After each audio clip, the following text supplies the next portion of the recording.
The phone screen glowed like a beacon in the dark, its light carving harsh shadows across my face as I stared at the words.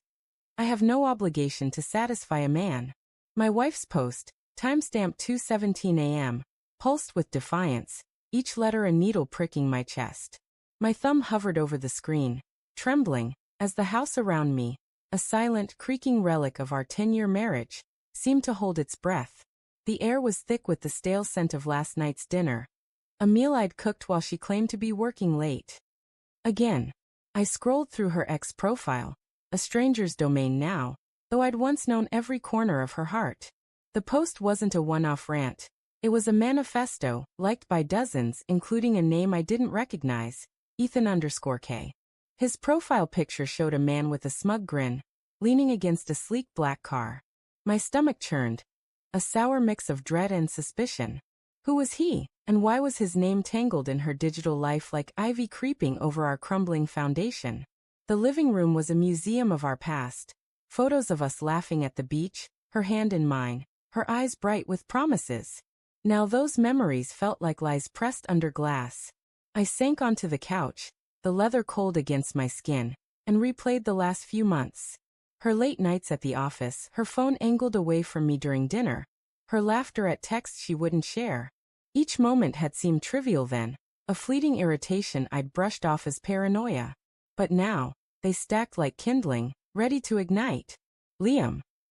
Her voice, soft and sleepy, drifted from the bedroom. My heart lurched. I locked the phone, shoving it into my pocket as if it could burn me.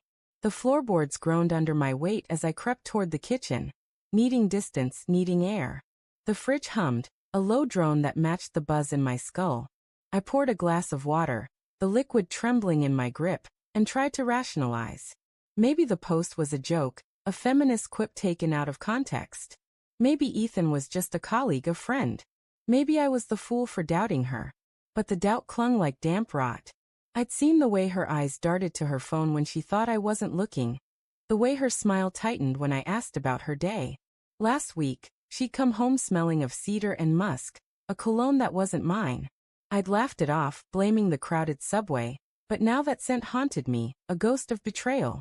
The bedroom door creaked open, and Nora stepped into the kitchen, her silhouette framed by the dim hallway light.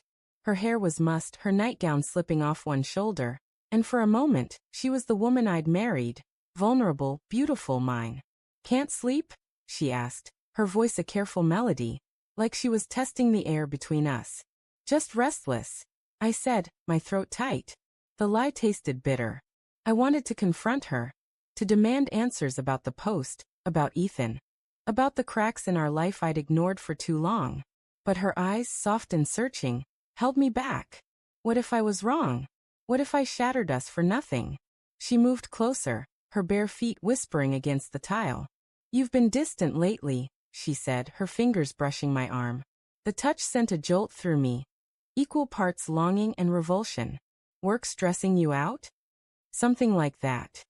I forced a smile, but my mind was screaming. "Who's Ethan? Why don't you owe me anything?"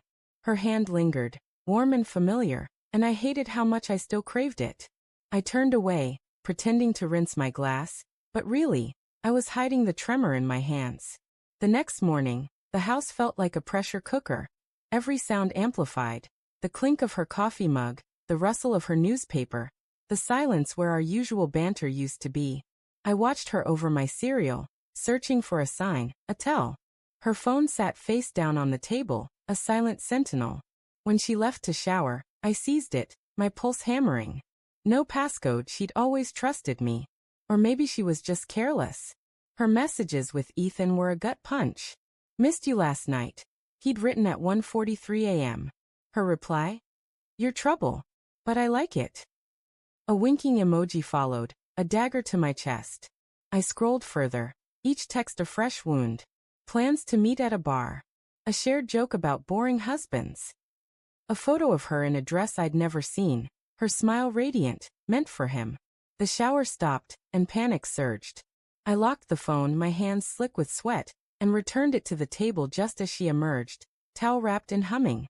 "You okay, babe?" she asked, her tone light but her eyes sharp, like she sensed the air had shifted. "Yeah," I lied, my voice a stranger's. Just tired. But inside, I was unraveling.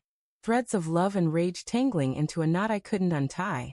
I wanted to scream, to shake her, to beg her to explain. Instead, I left for work, the weight of her betrayal a stone in my chest. That evening, I couldn't face her. I drove aimlessly, the city lights blurring through my windshield like tears I refused to shed. My phone buzzed, her name on the screen. "Where are you?" her text read. "I'm worried." I laughed a hollow sound and typed back. "Out. Don't wait up." The words felt like a severance, a line drawn in the sand. I ended up at a dive bar, the kind where the jukebox wailed heartbreak anthems, and the air smelled of spilled beer. My phone buzzed again, but it wasn't Nora. It was Ethan's name, forwarded from her account by mistake. "Meet me at the usual spot. 10 p.m. My blood ran cold. The usual spot. How many times had she lied to me, slipped away to him while I waited at home, cooking her favorite meals, believing in us? I drove to the address in the text. A boutique hotel with fairy lights strung across its courtyard. My heart thundered as I parked, watching the entrance. At 9:58, Nora appeared, her red dress catching the light like a warning flare. She scanned the street, nervous, then slipped inside. Moments later, Ethan followed, his hand brushing her back as they vanished into the lobby. The world tilted. I gripped the steering wheel, my knuckles white, my breath ragged. Part of me wanted to storm in, to confront them, to shatter their secret world. But another part, the part that still loved her, that remembered her laughter, her touch, wanted to run, to pretend I'd never seen this. I didn't go in. Instead, I drove home, the city a blur of neon and pain. Her phone was still on the table, forgotten in her rush to meet him. I opened X, found her post again and typed a reply. "Never again." I hit send, my hands steady now, the words a vow. She'd needed me once, my love, my trust, my life. But now I was done. As I packed a bag, the front door opened. Nora froze, seeing me, the suitcase, the phone still glowing with her betrayal.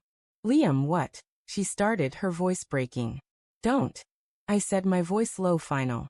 "I saw you. I know."